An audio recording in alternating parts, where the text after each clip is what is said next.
Forma a Pablo Vaquerizo, coordinador zonal 5-8 del EQ 911. Pablo, buenas tardes, bienvenido. Gracias por tener esa deferencia y poder conversar con nosotros a esta hora a través de la plataforma de Zoom. Bienvenido. Muchas gracias, Wendy. Es un gusto estar con todos. Un saludo a la radio audiencia. Pablo, ¿cómo está? Un gusto saludarlo. Mauricio Icaza le habla. ¿Qué comprende la zonal 5 y 8, por favor, en el caso del ECO 911? ¿Qué zonas nomás cubre?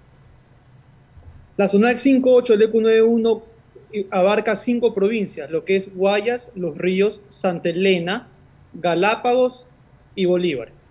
Ok, ¿y cómo están sincronizadas estas 5 provincias? Porque entiendo que todo el aparataje mayor está en la provincia del Guayas, concretamente en el Gran Guayaquil, y en estas otras provincias igual cuenta con una infraestructura similar a la que se tiene acá. Efectivamente, en ciertos centros tenemos una infraestructura similar. Ejemplo, tenemos el EQ San Borondón, que es el que ustedes me imagino conocen. Ajá. Tenemos el EQ Guayaquil y el EQ San Cristóbal. En las demás ciudades tenemos salas espejos. Ok, y estas salas espejos que normalmente reportan a las centrales principales, ¿o tienen la independencia de poder actuar también de manera independiente?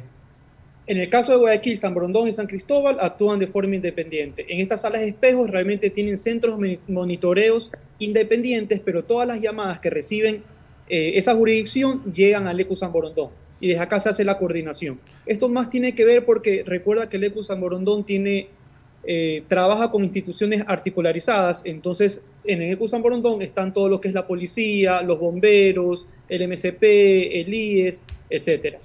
Las agencias de tránsito también de cada cantón. Justo esa iba a ser la siguiente pregunta. ¿Cuáles son las instituciones que están articuladas normalmente con el ECO 911? Se me adelantó, pero en buena hora.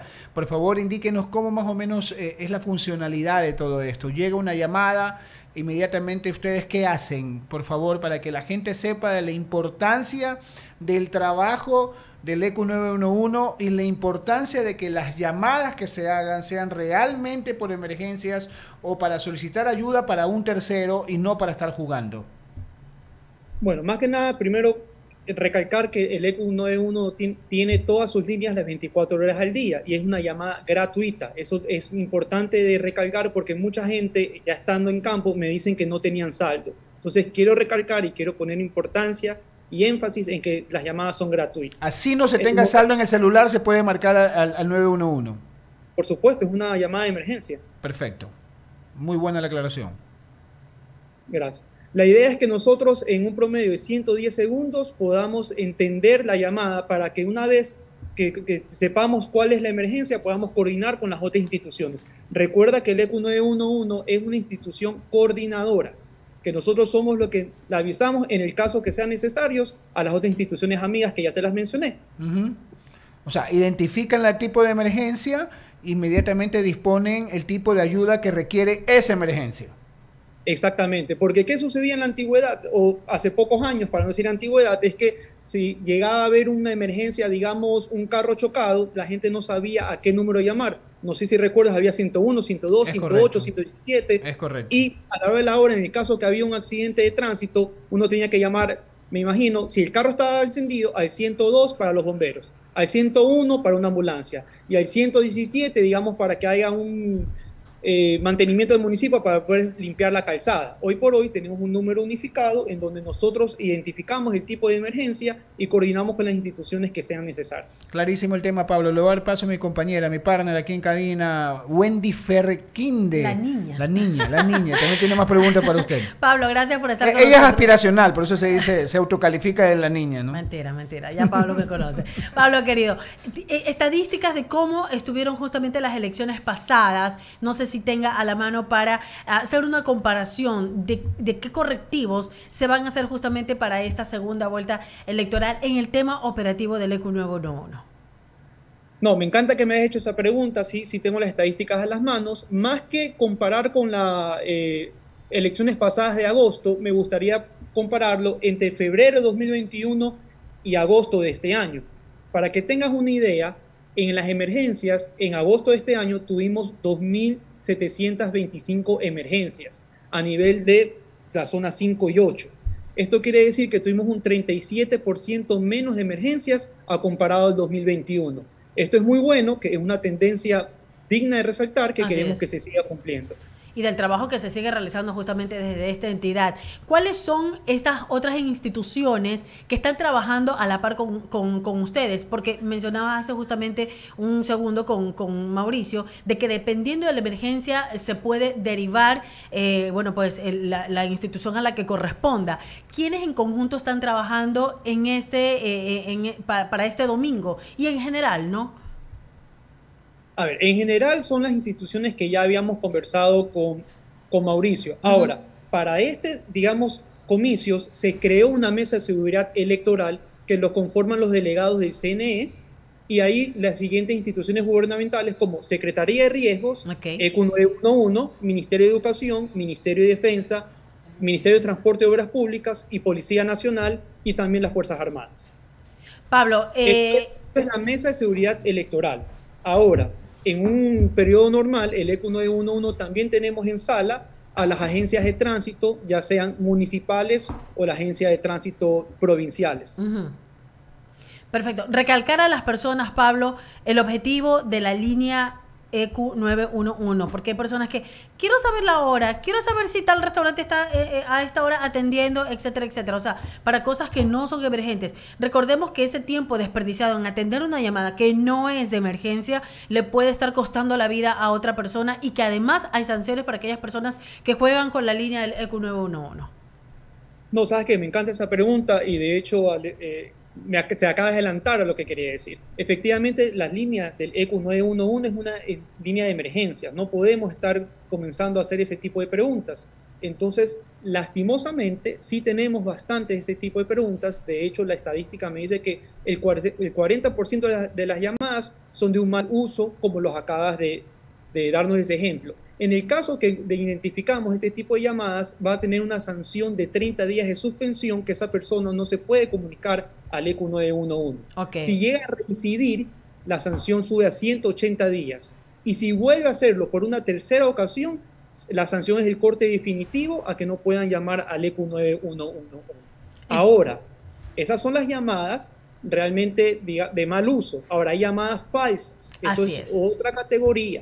Y eso es lo que creo que estás pensando cuando lo hablaste, que realmente se sanciona con 15 a 30 días de cárcel en el caso que hubo una movilización innecesaria de recursos. Es decir, alguien coge, me llama y me dice, hay un Que hay incendio. una de bomba y hace movilizar a todo un personal.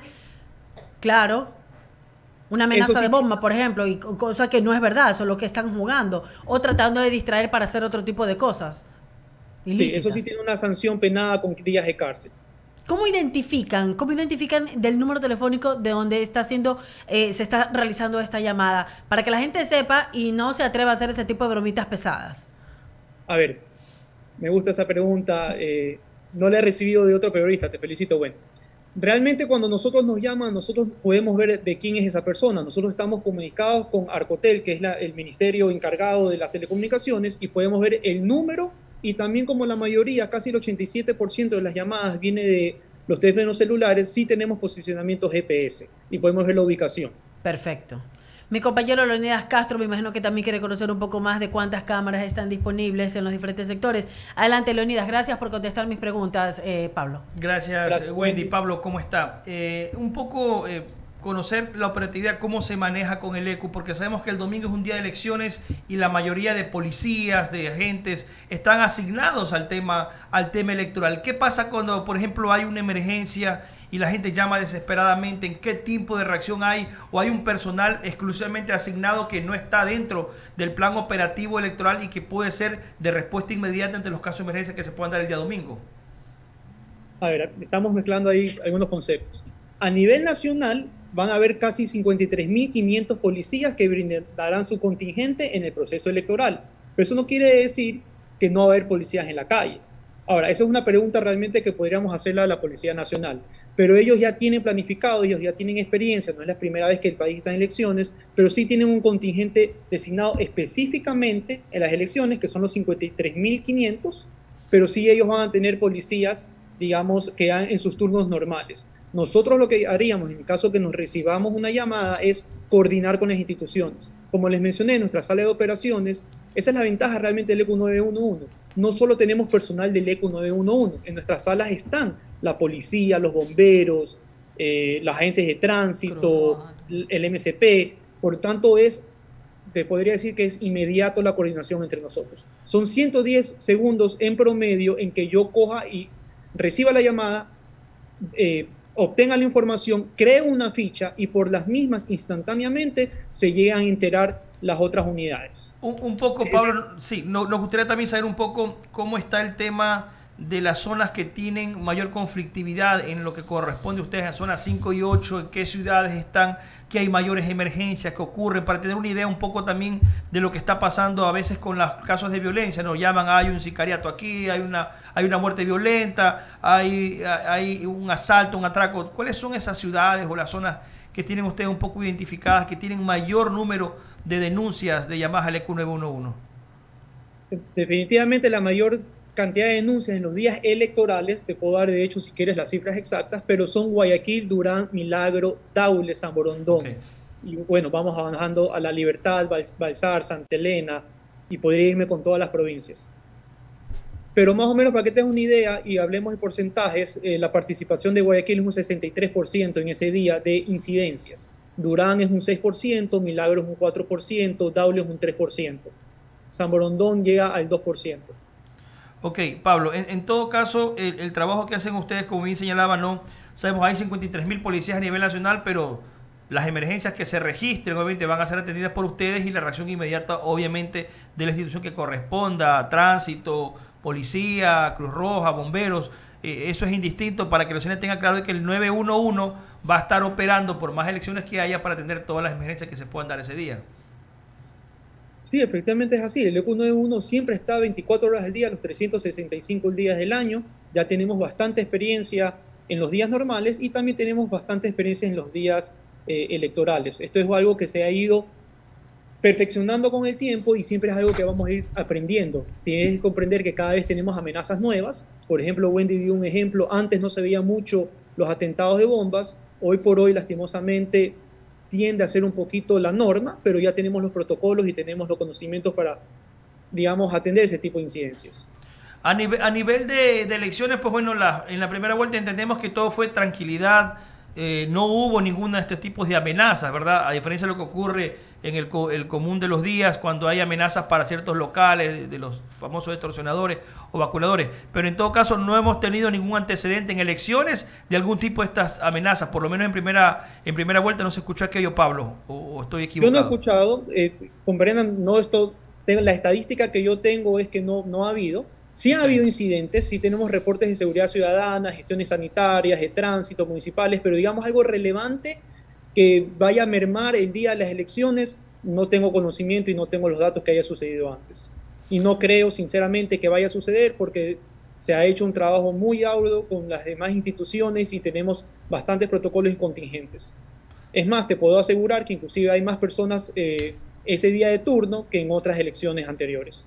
Debido a que, como sabemos, el gobierno ha aumentado la capacidad de reacción, tanto en las policías, bomberos, agencias de tránsito, a años anteriores. Eso es importante justamente, Pablo, para que la ciudadanía que vaya el domingo a sufragar pues tenga esa garantía y esa seguridad de lo que usted nos acaba de informar, de que están todos desplegados y por supuesto que hay mucho más personal, incluso para dar esa seguridad que tanto se necesita en el país. No, sí, por supuesto. Ahora, por supuesto, el día que vamos a ir a votar, sí hay que tener ciertas recomendaciones, como por favor acudan con el tiempo suficiente, hidrátense bien. Ustedes más que yo saben que en esta época del año es importantísimo hidratarse. Y más que nada sepan que el ECO 911 está todo el tiempo monitoreando permanentemente y estamos con un trabajo articulado con las demás instituciones. Por favor, no se olviden de no es necesario estar llevando, o para evitar, digamos, aglomeraciones de gente, no lleven bolsas, no lleven mochilas, porque en los recintos electorales la policía va a estar haciendo un trabajo y una minución. Así que, por favor, evitemos eso de ahí. Es correcto. Muchísimas gracias, Pablo. Bueno, ahora, Pablo, de mi lado, solamente una última inquietud. En los recintos electorales, me imagino que han reactivado algunas por el sector, algunas cámaras o tienen nuevas cámaras. ¿Cómo está el tema de la seguridad con el monitoreo? A ver, en los recintos electorales nosotros tenemos alrededor de 1.425 cámaras. En los recintos electorales estratégicamente ubicados que sabemos que pueden tener un mapa de calor, del cual te puedo decir que en Guayas son 1.412, en Santa Elena tenemos 9 y en Galápagos tenemos 4. Y obviamente, ¿no? Conocemos algunos sectores en donde algunas cámaras a lo mejor no estaban operativas por alguna situación. ¿Han sido reactivadas? Sí, por supuesto, tenemos un plan de mantenimiento permanente. Ok. Déjame aprovechar esta ocasión inclusive para decir que lastimosamente inclusive hemos recibido vandalismo en las cámaras de ciertos ciudadanos, y la verdad es que hace 2 meses logramos por primera vez en la historia del ECU es sancionar con pena privativa y resarcción de daños en estas personas que están pues dañando nuestras cámaras. Entonces recalcarle a aquellas personas que quieran atreverse a lo mejor a hacer esto, que pueden llegar a tener este tipo de sanciones. Y por supuesto, y como son cámaras, tenemos grabado todo. Perfecto. Pablo, agradecerle por haber estado con nosotros en estos micrófonos el día domingo. Lo voy a seguir molestando, así sea que me regale un par de minutos por teléfono. Entiendo que va a estar con mucho ajetreo, con mucha cosa, pero es importante que la ciudadanía se siga informando con ustedes. Muchísimas gracias. Más bien los invito, inclusive las puertas del ECU están abiertas en ese día para los medios de comunicación. Los invito para que puedan conocer, o en otra ocasión sería interesante que ustedes también conozcan las instalaciones para que puedan ver el trabajo articulado que tenemos aquí. Ahí estaré. Muchísimas gracias, Pablo. Un abrazo. Abrazos. Ahí estaba Pablo Vaquerizo, coordinador zonal 5.